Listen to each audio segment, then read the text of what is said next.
गुरुर्ब्रह्मा गुरुर्विष्णुः गुरुर्देवो महेश्वरः गुरुः साक्षात् परं ब्रह्म तस्मै श्री गुरवे नमः। तस्मै श्री गुरवे नमः। प्रश्न पूछने के दो तीन कारण होते हैं। एक तो कारण होता है टाइम पास करने के लिए। लोग जब भी हमसे मिलते हैं, हम ट्रेन में जाते हैं, प्लेन में जाते हैं, और हमारा हुलिया देख करके लोगों को प्रश्न पूछने का बड़ा चाव आ जाता है। और आने के बाद कहेंगे, स्वामी जी आपसे कुछ प्रश्न पूछूं? तो हम उनको कहते कि मुझे कोई नौकरी नहीं चाहिए, मुझे क्यों प्रश्न पूछ रहे हो? तो नहीं, हम कुछ पूछना चाहते हैं। और हम उनको पूछे, किस लिए पूछना चाहते? नहीं, ऐसे आप मिल गए तो सोचा प्रश्न पूछ लूं। तो ये जो प्रश्न पूछने का तरीका है वो टाइम पास तरीका है। इसमें महात्माओं को शांत बैठने नहीं देना, ये मूल उद्देश्य होता है। दूसरा प्रश्न पूछने का तरीका ये होता है कि जरा देखे तो सही कितने गहरे पानी में है। तीसरा तरीका ये होता है, उसमें प्रश्न कम होता है, बताना ज्यादा होता है। चौथा तरीका ये होता है, अभी कल परसों हमको किसी ने प्रश्न पूछा शारदा संगीत महाविद्यालय में, एक व्यक्ति ने कि स्वामी जी एक जगह में वेद व्यास जी ऐसा लिखते हैं, परीक्षित जी का जन्म ऐसा हुआ, भगवान कृष्ण ने उनका पालन पोषण रक्षा गर्भ में करी। और एक जगह में ऐसा आता है कि परीक्षित जी का जन्म हुआ लेकिन वो मरे पैदा हो गए और फिर भगवान ने उनको जिलाया। अब ये दो बातें हैं, उसमें से एक सच कौन सी है? तो हमने कहा भाई मैंने तो नहीं लिखा है, मुझे क्यों पूछ रहे हो? जो मैंने लिखा मुझे पूछो। बोले नहीं, ये तो भगवान वेद व्यास जी ने लिखा है, दोनों में से सच क्या है? हमने कहा जिन्होंने लिखा उनको पूछो। तो प्रश्न पूछ करके संदेह निर्माण करने का भी प्रयत्न होता है। और असली प्रश्न पूछने वाला होता है जिज्ञासु। जिज्ञासु कौन है? जिस प्रश्न के द्वारा हमारे अंतःकरण में समाधान निर्माण होवे, वो हो गया जिज्ञासु।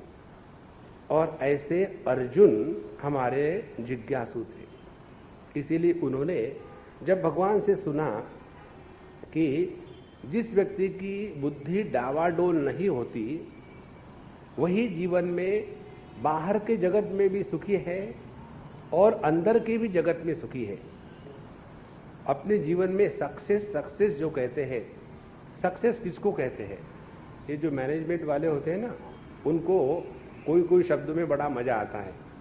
इन सर्च ऑफ एक्सेलेंस, शब्द ही शब्द है। तो एक्सेलेंस माने क्या? बाहर के जगत में यश और अंदर के जगत में शांति। ये दो बातें इकट्ठी हो गई तो हमने अपने जीवन में परिपूर्णता प्राप्त कर ली। तो जब ऐसी बात आती है तो सवाल ये है कि क्या कोई व्यक्ति ऐसा हो सकता है कि जिसकी बुद्धि किसी भी कारण से विक्षेपित नहीं होती, जिसकी समझ किसी भी कारण से डिस्टर्ब नहीं होती? और यदि ऐसा है तो हमें बताओ, ताकि हम भी वैसा होने का प्रयत्न करेंगे। इस प्रकार से अर्जुन ने स्थित प्रज्ञ के लक्षण पूछे कि स्थित प्रज्ञ पुरुष जिसकी बुद्धि कभी डावाडोल नहीं होती, उसके लिए समाधि का क्या मायना है? समाधि की भी बात आती है भिन्न प्रकार के शास्त्रों में, भिन्न प्रकार से। जैसे योग शास्त्र में समाधि की बात होगी वृत्तियों का प्राधान्य से। जितना हमने अपने चित्त वृत्ति का निरोध किया तो उतनी हमने समाधि प्राप्त कर ली। सांख्य शास्त्र में बताएंगे कि जितना हमने अपने आप को दृष्टा भाव में रख दिया समाधि हो गई। लेकिन ये जो प्रकृति के या उपाधि के प्रधानता से समाधियां है वो टिकती नहीं हमेशा। हमारा वेदांत शास्त्र कहता है कि जब तक हम अपने आप को पहचानेंगे नहीं तब तक के जितनी समाधि, जितनी साधना है, वो केवल प्राकृतिक रहेगी, प्रकृति के क्षेत्र में रहेगी। और इसलिए जब अर्जुन ने ये प्रश्न पूछा कि जिस व्यक्ति की बुद्धि डावाडोल नहीं होती, उसके लिए समाधि का क्या मायना है, और दूसरे भी प्रश्न पूछे कि जब जगत उसके सामने आता है, कैसे आता है? केवल दो प्रकार से, सुख और दुख के रूप में। तो जब हमारे जीवन में सुख दुख आते हैं तो उसके साथ स्थितप्रज्ञ का कैसा व्यवहार है? और उसके बाद उसने पूछा कि मां सीत, उसके ऐसे व्यवहार की निष्ठा क्या है, किसके कारण वो इतना निष्ठावान हो गया? हम लोगों का ज्ञान कैसा है? छुई मुई। जब क्लास में बैठते हैं तो हर चीज कितनी सरल और सुंदर होती है, और जहां क्लास से बाहर गए तो फिर वही तमाकू, वही चूना, खूब रगड़ो और खूब खाओ। तो ऐसा क्यों होता है? तो किमा सीत। अब चौथा प्रश्न बचा है, व्रजीत किम, यह स्थित प्रज्ञ पुरुष इस जगत में किस प्रकार से चरण करता है? कि वो हमेशा अपनी गुफा में बैठा है, तो वो भी इसी जगत में रहता है। तो ऐसे स्थित प्रज्ञ जीवन मुक्त पुरुष के जीवन का अब अंतिम लक्ष्य जो है, वो भगवान 69वें श्लोक से लेकर के आखिरी तक लेते हैं। 69th वर्ष। श्री भगवान वाच। भगवान को जोर नहीं है क्या? बड़ा ढीला लग रहा भगवान। श्री भगवान वाच। देखो सबके सब झूठ मूठ से जरूरत नहीं बोल रहे। या निशा सर्वभूतानां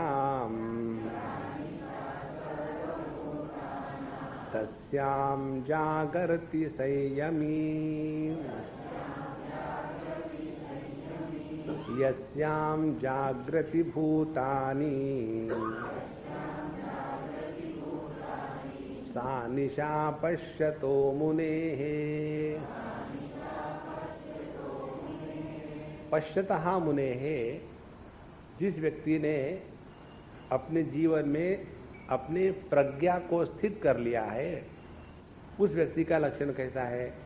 जब आम पब्लिक सोती है तब ये जगते हैं, और जब आम पब्लिक जगती है तब ये सोते हैं। उसको कहते स्थित प्रज्ञ पुरुष। और कौन हो गए ये? चोर लोग। जब दुनिया सोती है तब जगते हैं। तो जो सबके लिए रात है तब ये जगते हैं, और जो सबके लिए दिन है तब ये सोते हैं। तो क्या वॉचमैन तो नहीं है, रात की ड्यूटी कर रहे हैं? देखो, जब विचार सरल धारा में चलते रहता है ना, तो उसमें कुछ समय के बाद हमारे बुद्धि में शैथिल्य आ जाता है, लिथार्जी आ जाती है। और जब बुद्धि में लिथार्जी आ गई तो तत्व का ग्रहण नहीं होता। तत्व के ग्रहण के लिए बुद्धि में तीन बातें होना अत्यंत आवश्यक है। एक, बुद्धि हमारी अत्यंत शांत रहे, किसी भी प्रकार के विक्षेप, मूढ़ता बुद्धि में ना हो। दूसरी महत्व की बात है, हमारी बुद्धि एकदम जागरूक हो, अलर्ट। और तीसरी बात है, हमारी बुद्धि इतनी विजिलेंट हो कि कहीं हम गिर तो नहीं रहे। तो तीन बातें, पीसफुल, अलर्ट एंड विजिलेंट। ये तीन बातें जिस बुद्धि में आ गई है, वही बुद्धि तत्व का दर्शन कर सकती है। उपनिषद में आता है, एष सर्वेषु भूतेषु गूढ़ोत्मान प्रकाशते दृश्यते तु अग्रया बुद्ध्या सूक्ष्मया सूक्ष्मदर्शिभिः। परमात्मा तो सब जगह में, सब स्थान में, सब काल में, सब वस्तुओं में, सब व्यक्तियों में भरपूर है, लेकिन हमको दर्शन नहीं होता। दर्शन क्यों नहीं होता? हमारा चश्मा का नंबर गलत हो गया है। चश्मे का नंबर जब गलत होता है तो डॉक्टर लोग कहते हैं, अपन को पता नहीं कहते, डॉक्टर लोगों का आइडिया वालों में कैसा है, किसी रोग का भयानक नाम बता दो तो फीस ज्यादा मिलती है। तो ये जो आंखों के डॉक्टर वो हमको बता रहे थे, स्वामी जी ये मायोपिया हो गया है, तो इसीलिए इसको ऐसी ऐसी दवाई करनी पड़ेगी।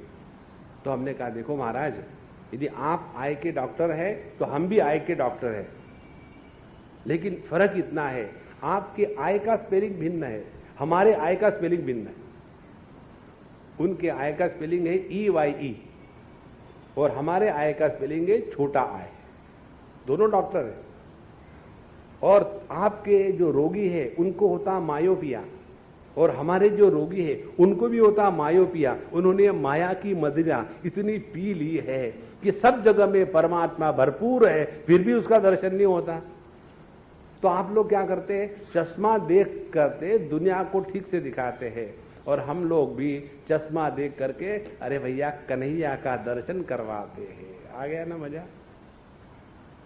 तो दृश्यते तु अग्रया बुद्ध्या, जिस बुद्धि में एकाग्रता है, सूक्ष्मया बुद्ध्या, जिस बुद्धि में सूक्ष्मता है, ऐसे बुद्धि के द्वारा परमात्मा का दर्शन होता है।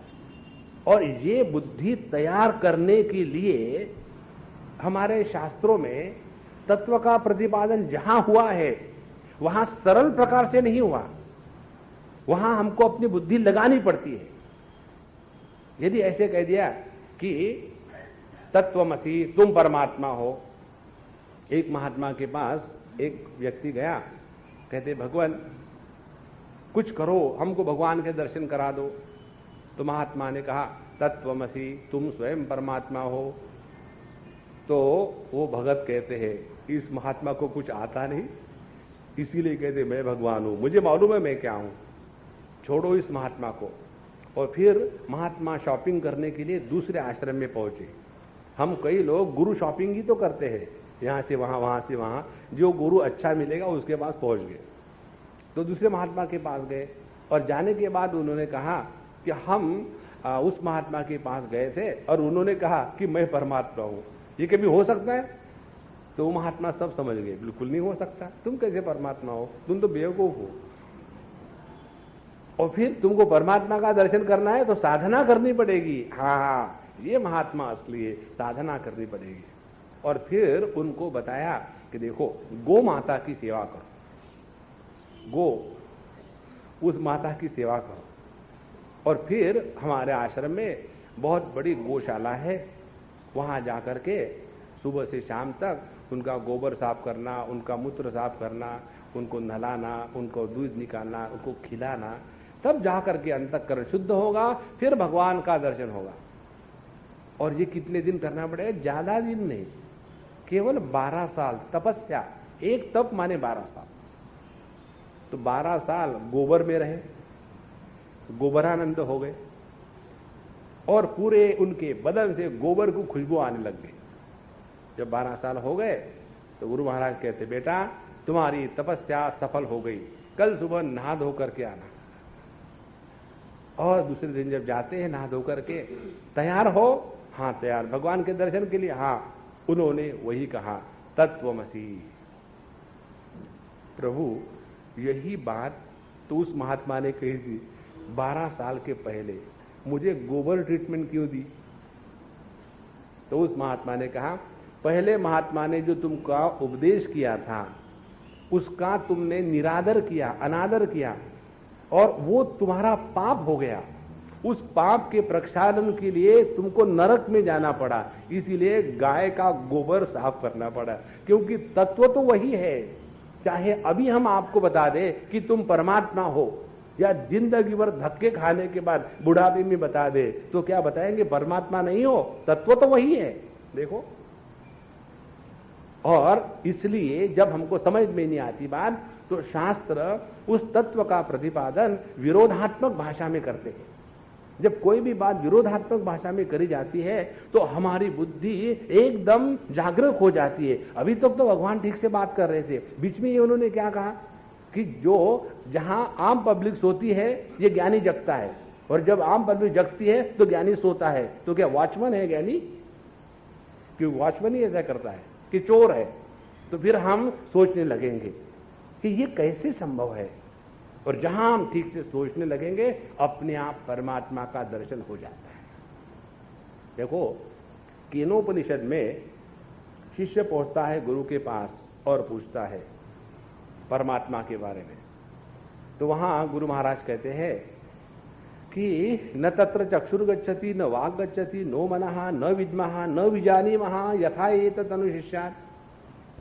वहां हमारे ज्ञानेंद्रियों का प्रवेश नहीं, कर्मेंद्रियों का प्रवेश नहीं, मन का प्रवेश नहीं, बुद्धि का प्रवेश नहीं। और आपको सच बात बताऊं शिष्य महाराज, क्या हमको मालूम नहीं कि आपको कैसे पढ़ावे? तो फिर हमने गलत नंबर डायल किया क्या? हाँ जी।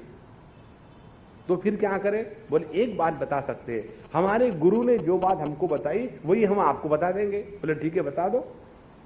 और आपके गुरु ने क्या कही आपको बात? गुरु महाराज कहते हैं कि अन्य देव तद विदितात् अथ अविदितात् अधि। परमात्मा ज्ञात और अज्ञात से भिन्न है। परमात्मा क्या है ये नहीं बताया। पूरे केनोपनिषद में देख लीजिए आप, परमात्मा क्या है कहीं नहीं बताया। पूरे नारद भक्ति सूत्र में देख लीजिए, परमात्मा क्या है कहीं नहीं बताया। तो जो ज्ञात और अज्ञात के परे है वो परमात्मा है। अब ये शिष्य महाराज सोचने लगे, ज्ञात और अज्ञात के परे है, पहले ज्ञात से परे है। मुझे अंग्रेजी आती है इसीलिए परमात्मा अंग्रेजी नहीं है। क्यों? कि वो ज्ञात से परे है। फिर मुझे गुजराती नहीं आती इसलिए भगवान गुजराती से भी परे है। और सोचना शुरू कर दो, क्या क्या हमको ज्ञात है, क्या क्या हमको अज्ञात है। उसमें जितनी सूक्ष्म बुद्धि होगी तो हम इस नतीजे पर पहुंचेंगे, हमको जागृत और स्वप्न इन दोनों का ज्ञान ज्ञात के रूप में होता है। ये मालूम है, ये जानते हैं, ये मालूम है। और सुषुप्ति का ज्ञान जो होता है वो अज्ञान के रूप में होता है। हम क्यों भी न जानामी।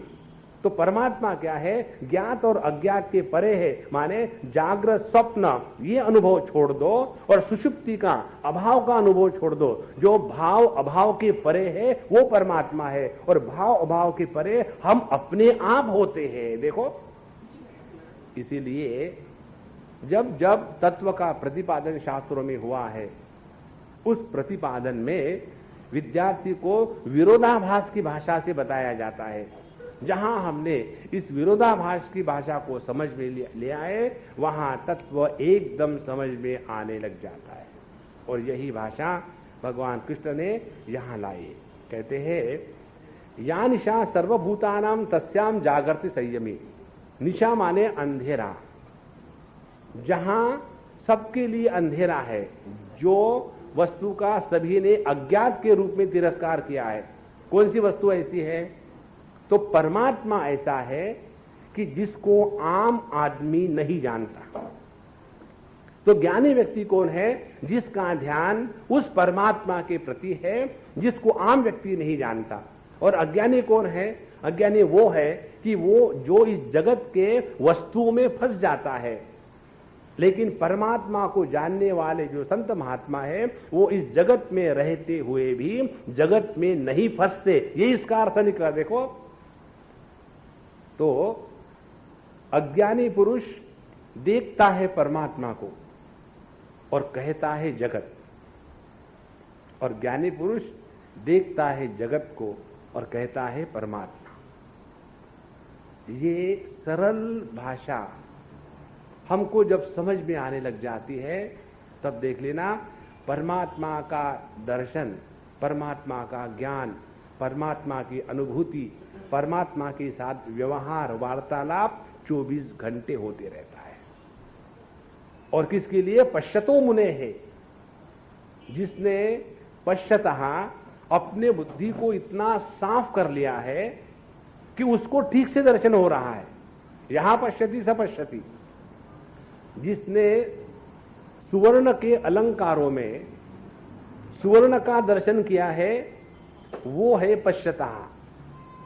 और जिसने सुवर्ण के अलंकारों में केवल नाम रूप के चटक फटक में ऐसे फंस गए हैं कि सुवर्ण का तिरस्कार हो गया और नाम रूप में फंसने के बाद उन्होंने देखा कि ऊपर से दिखने के लिए वो चमक है लेकिन अंदर में सुवर्ण नहीं है, तो उनको धोखा मिलेगा। तो जहां हमने नाम रूप में अपने आप को फंसा दिया, हम पश्यतो मुनेहे नहीं है, हम केवल चमड़ी के चर्म चक्षु से देखने वाले हैं। और मुनेहे माने जिन्होंने मनन के द्वारा इस तत्व को पहचाना है, माने जिन्होंने अपने बुद्धि को साफ किया है और ऐसे शुद्ध परिमार्जित एकाग्र बुद्धि के द्वारा परमात्मा का दर्शन किया है। उनका दर्शन कैसा है? जो आम लोगों के दर्शन से भिन्न है। आम लोग परमात्मा को देखते हैं, कहते हैं जगत। आम लोग परमात्मा को देखते हैं, कहते हैं जीव। आम लोग परमात्मा को देखते हैं, कहते हैं ईश्वर। और जो पश्यतो मुने है, ज्ञानी है, स्थित प्रज्ञ पुरुष है, वो देखते हैं जगत को, जानते हैं परमात्मा, देखते हैं जीव को, जानते हैं परमात्मा, देखते हैं ईश्वर को, जानते हैं परमात्मा। ये जो बुद्धि का भिन्नपना है, वही है ज्ञानी की अनुभूति। अब देखो, किसी व्यक्ति को गालियां दो, अंग्रेजी में कहते हैं when you call names to somebody. गाली देने को अंग्रेजी में कहते हैं किसी को नाम से पुकारना। समझो किसी का नाम है पशुपति नाथ, एक हमारा मित्र था बचपन का, हम उसको हमेशा चिढ़ाते थे। समझो किसी का नाम होता है कालीदास, तो उसको हम बचपन में कैसे बुलाते, अरे कल्लू आ जाना, अरे काली आ जाना, एब्रिविएशन कर लिया। अब ये हमारा जो दोस्त था उसका नाम था पशुपति नाथ, उसको हम हमेशा चिढ़ाते दिया, तुम्हारा नाम भी कैसा रख दिया, इसका एब्रिविएशन कैसा करे, तुमको पशु कहे क्या, या तुमको पति कहे, कि तुमको कहे नाथ, कहां जा रहे हो। तो ये नाम ऐसा विचित्र है कि इसका एब्रिविएशन नहीं हो सकता। है परमात्मा, और इस परमात्मा को हमने जब जगत कहा तो भगवान को हमने सरासर गाली दे दी। ध्यान से सुनना संतो, जब हमने परमात्मा को अपशब्द कहा, गाली दे दी, तो उसके परिणाम स्वरूप हमको जगत में दुख भोगने पड़ते हैं। हम देख रहे हैं स्पष्ट रूप से परमात्मा को, और कहते हैं जीव है, कहते हैं स्त्री है, कहते हैं पुरुष है, कहते हैं जवान है, कहते हैं बूढ़े हैं, कहते हैं पढ़े लिखे हैं, कहते हैं अनपढ़ है। उस परमात्मा को हमने इतनी गालियां दे दी, और उस गालियां देने के कारण हमारे जीवन में दुख आते हैं। ईशावास्यमिदं सर्वम यत्किंच जगत्याम जगत तेन त्यक्तेन भुंजी था। जितना हम ये नाम रूप का परित्याग करके इन सब के अधिष्ठान के रूप में जो कन्हैयालाल बैठे हैं, उनका दर्शन करो, तो ये श्लोक समझ में आएगा। या निशा सर्वभूतानां तस्याम जागर्ति संयमी, यस्याम जागर्ति भूतानि सा निशा पश्यतो मुनेः। इसलिए महाराज, जहां जहां शास्त्रों में ये कॉन्ट्रडिक्शन की भाषा आती है, वहां समझ लेना, जरा धीरे से चलो। अपने हिंदुस्तान में जब बढ़िया रोड होता है ना, रोड तो बढ़िया बनाएंगे, लेकिन रोड बनाने वाले को जब गाड़ी चलाने वाला बढ़िया गाड़ी चला रहा होता है ना, तो अच्छा नहीं लगता। तो क्या करेंगे, बीच में स्पीड ब्रेकर लगा देंगे, क्योंकि बढ़िया रोड हो और घूम से जा रहे हो तो आदमी ढीला हो जाता है। तो बीच में स्पीड ब्रेकर आया, झटका लगा कि नींद खुल गई, चलो अच्छा हो गया। उसी प्रकार से सरल रूप से जब शास्त्रों के विचार चल रहे हैं, तो उसमें लल्ला बी का इफेक्ट आ जाता है, और उसमें से जागृत करने के लिए ऐसे जो शब्द है, ऐसे जो कॉन्ट्राडिक्टरी स्टेटमेंट आते हैं, वो विचारों के प्रवाह में स्पीड ब्रेकर के जैसे होते हैं।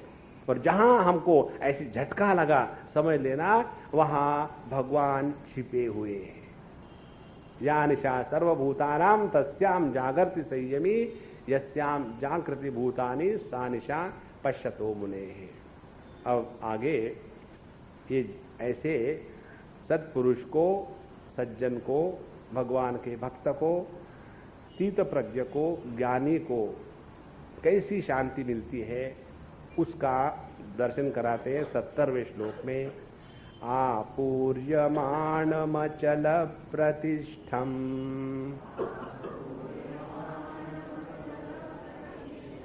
समुद्रमाप प्रविशन्ति यद्वत्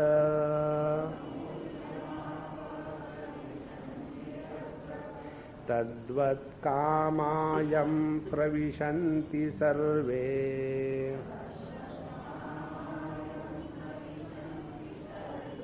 स शान्तिमाप्नोति न कामकामी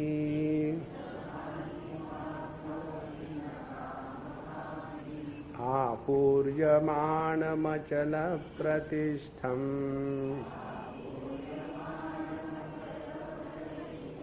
समुद्रमाप प्रविशन्ति यद्वत्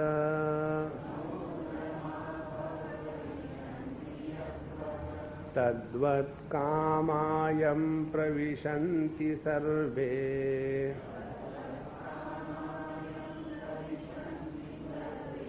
स शान्तिमाप्नोति न कामकामी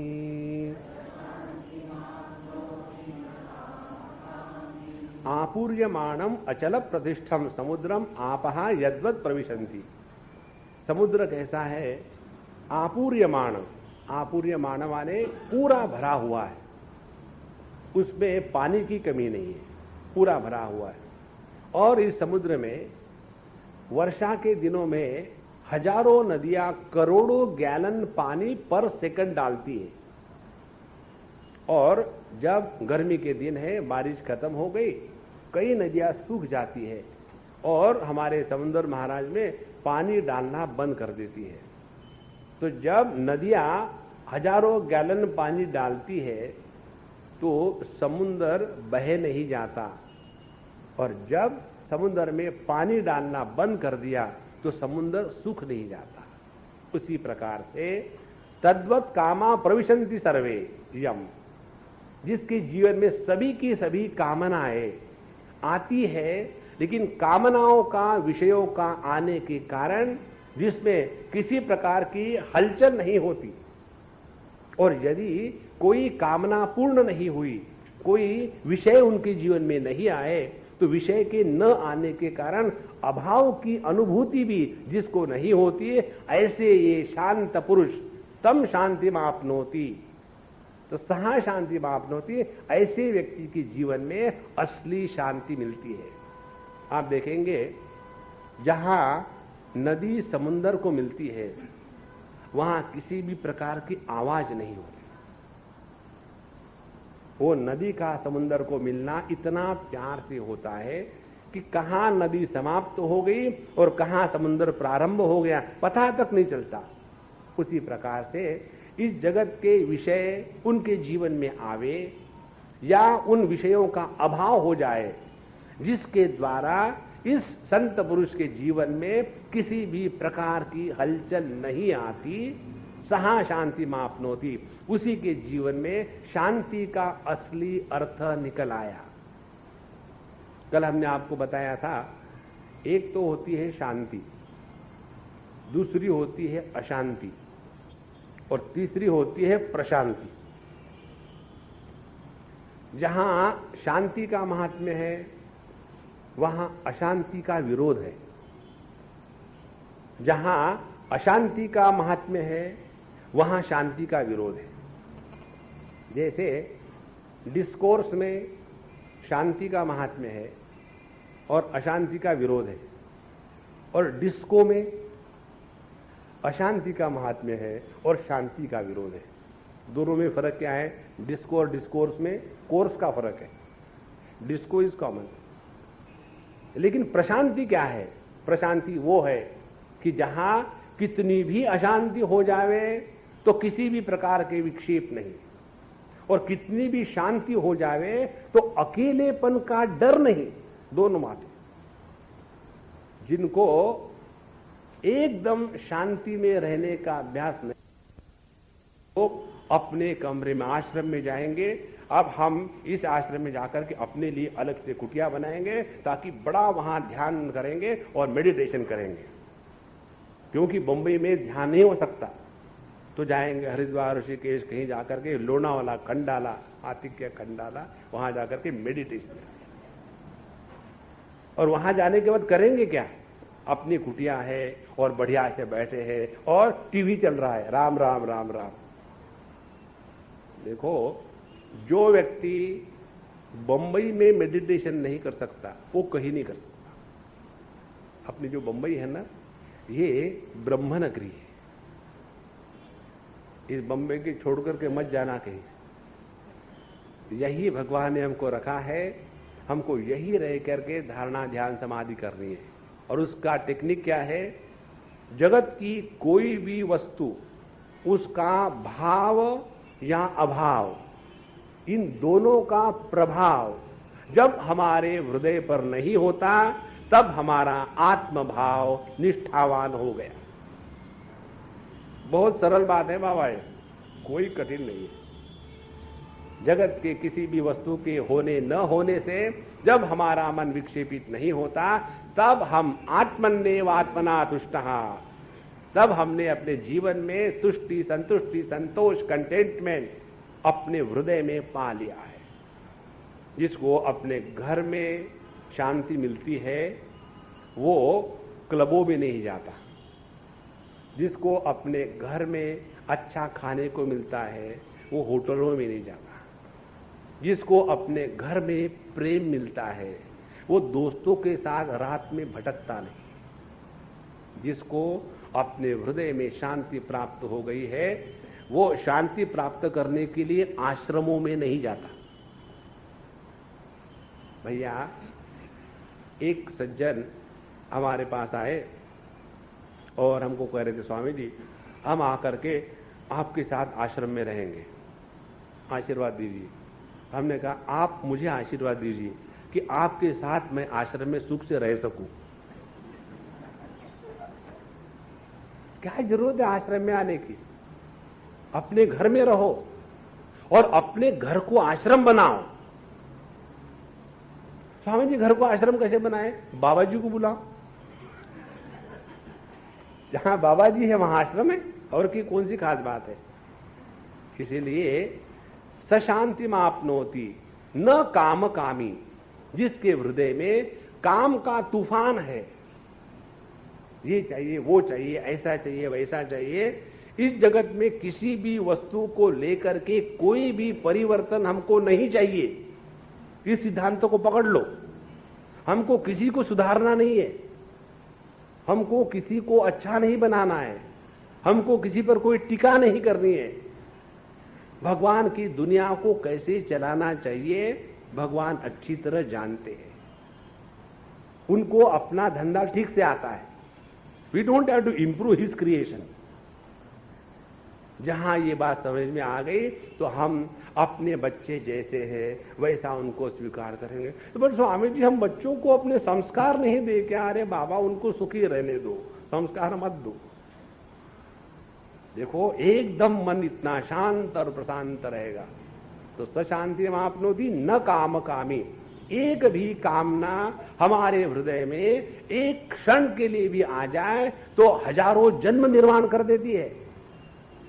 अब देखो हम सबका अनुभव यही है, जब हम गहरी नींद में होते हैं, जिसको अंग्रेजी में कहते हैं साउंड स्लीप। हमने उस दिन आपको बताया ना साउंड स्लीप का मतलब क्या है। साउंड पब्लिक के लिए, स्लीप अपने लिए।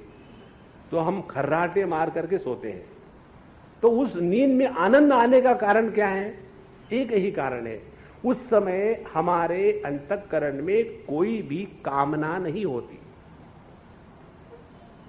कामना क्यों नहीं होती? इसलिए कि उस समय हम स्त्री नहीं होते, पुरुष नहीं होते, उस समय हम अमीर नहीं होते, गरीब नहीं होते, उस समय हम इंडियन नहीं होते, पाकिस्तानी नहीं होते, उस समय हम कलयुग में नहीं होते, सत्ययुग में नहीं होते, उस समय हम मोटे नहीं होते, पतले नहीं होते।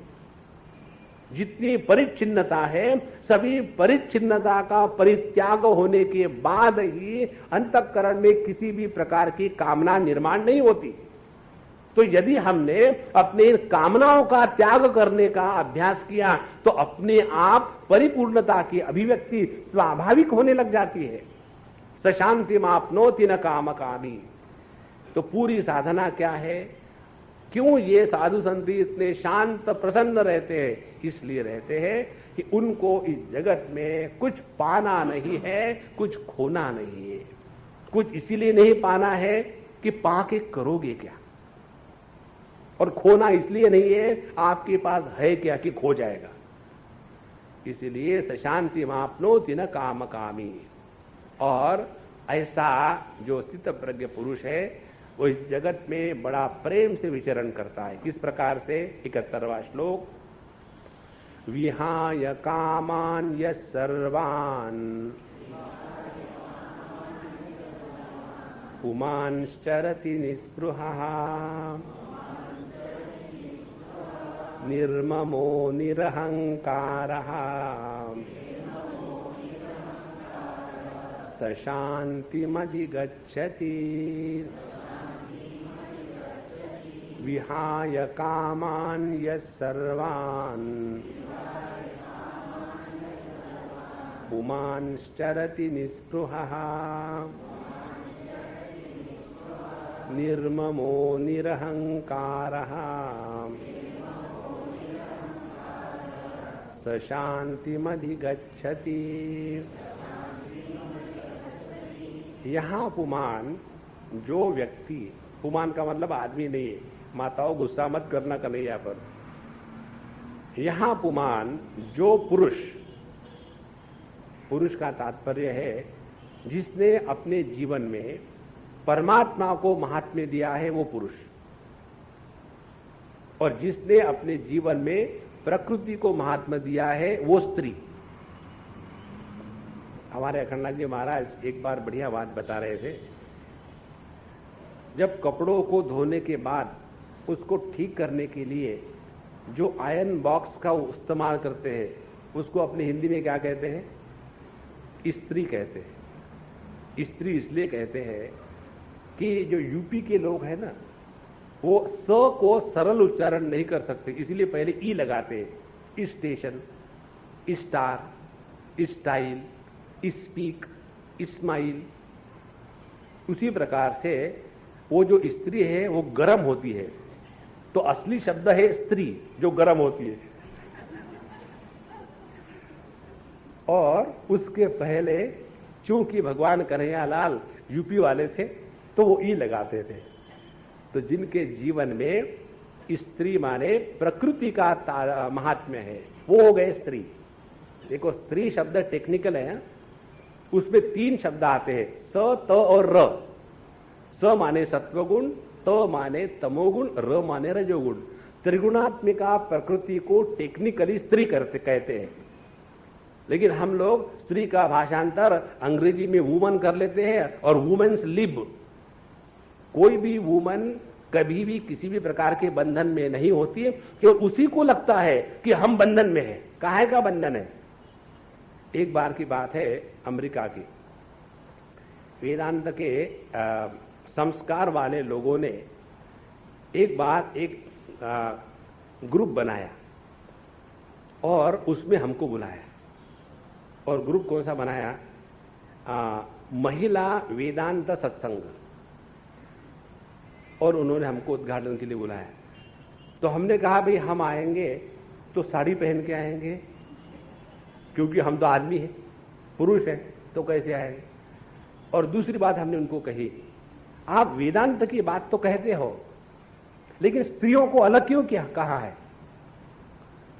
जहां तत्व का चिंतन होता है, स्त्री पुरुष का भेद बुद्धि में आना ही नहीं चाहिए। ये कोई पॉलिटिक्स थोड़ी है। 33%, 40%, अरे बाबा 100% ले लो, हम तो मस्त रहेंगे। देखो, तत्व का चिंतन यदि ईमानदारी से होता है ना, तो उसमें स्त्री पुरुष, जवान बूढ़े, हिंदू मुसलमान, ये सब के सब भेद अपने आप समाप्त हो जाते हैं। लेकिन जिसके जीवन में तत्व का प्राधान्य नहीं है, प्रकृति का प्राधान्य है, उसको शास्त्र स्त्री कहते हैं। और जिसके जीवन में तत्व का प्राधान्य है उसको शास्त्र पुरुष कहते हैं। अब जो पुरुष हमेशा प्रकृति के ही प्रधानता से जीवन जिएगा तो वो तो पुरुष होते हुए भी दाढ़ी वाला स्त्री बनेगा।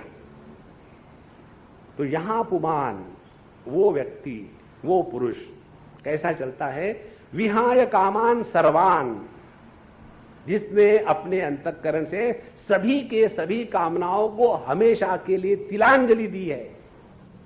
No more desiring about anything in this world.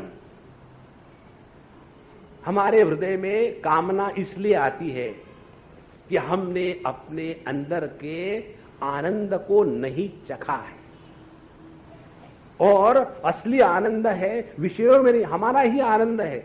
हमारी स्थिति कैसी है, संत लोग उदाहरण देते।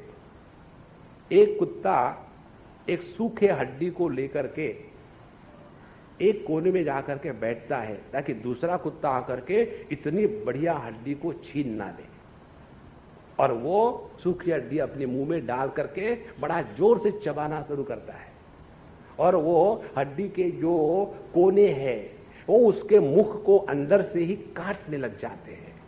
उसके कारण वहां से खून निकलता है, और उस कुत्ते को लगता है कि आहा कितना बढ़िया खून निकल रहा है उस सूखे हड्डी से।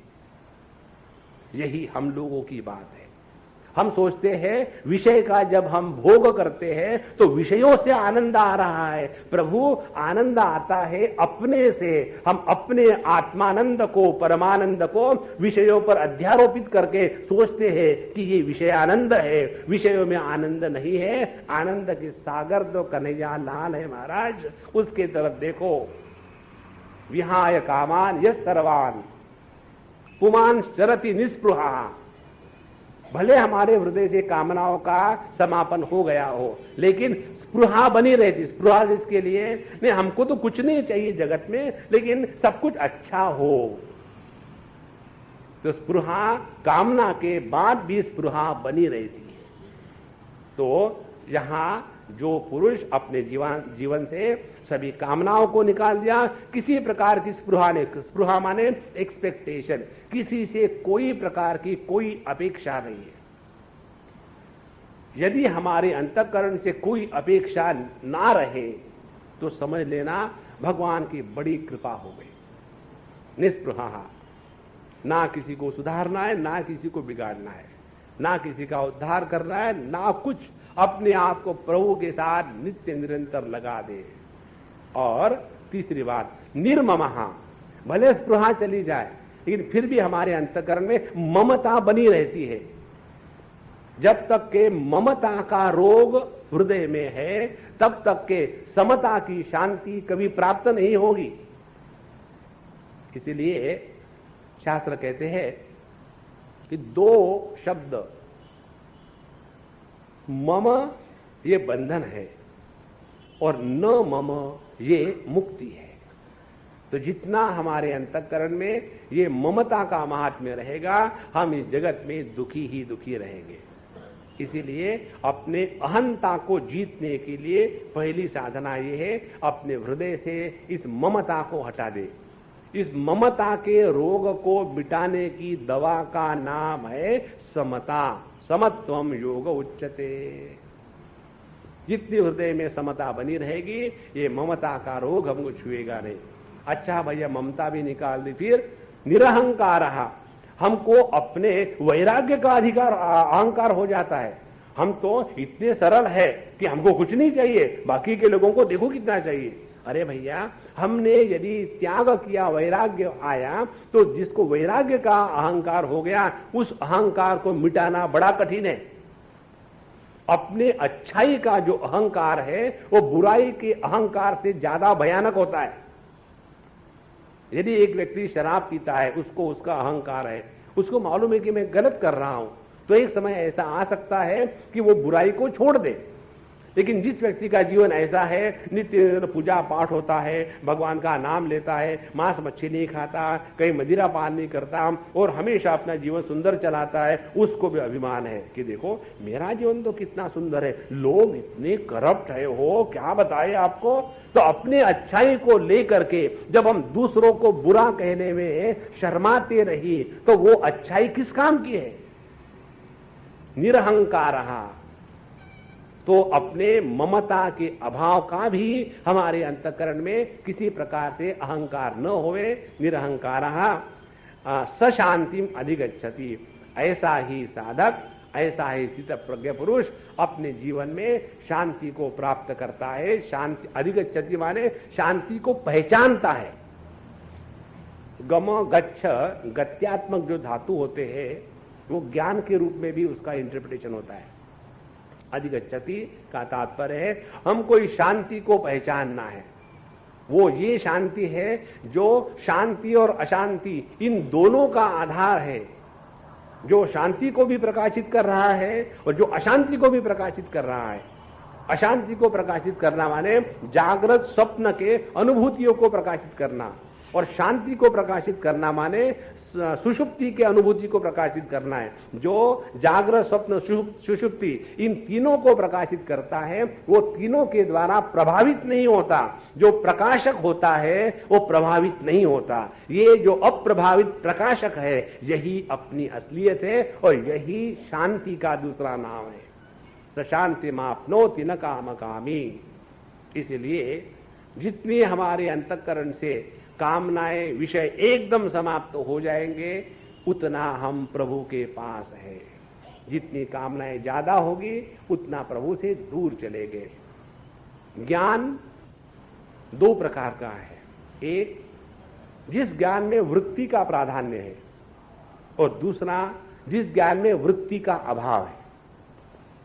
उस ज्ञान में जहां वृत्ति का प्राधान्य है उसको मन कहते हैं, और जिस ज्ञान में वृत्ति का अभाव है उसको चैतन्य कहते हैं। जहां हमारे अंतःकरण से वृत्तियों का पूर्ण अभाव हो गया तो उसी वृत्ति अभावात्मक मन को ही चैतन्य कहते हैं, और जहां चैतन्य में वृत्तियों का प्रादुर्भाव हो गया तो उसी चैतन्य को मन कहते हैं। इसीलिए पातंजल योग दर्शन कहता है जब यदा तदा द्रष्टुः स्वरूपे अवस्थानम, जहां योग चित्तवृत्ति निरोधा दूसरे सूत्र में कहने के बाद कहते हैं जहां योग के द्वारा चित्तवृत्ति का निरोध हो गया तब क्या हुआ, तदा द्रष्टुः, ये जो जीव है अपने चैतन्य स्वरूप में निष्ठावान प्राप्त हो जाता है। इस प्रकार से स शांति मापनोति न काम कामी। और अब ये आखिरी श्लोक में भगवान सबसे बढ़िया बात बताते हैं, एषा ब्राह्मी स्थिति पार्थ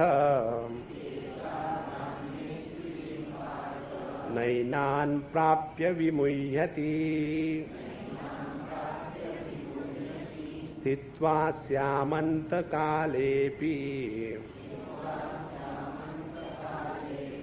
ब्रह्म निर्वाणमृच्छति। हे पार्थ, हे प्रथापुत्र, ऐसा ब्राह्मी स्थिति, इसको कहते हैं परमात्मा का दर्शन। देखो भगवान का दर्शन चाहिए, भगवान का दर्शन चाहिए, क्या करोगे दर्शन करके, आगे क्या?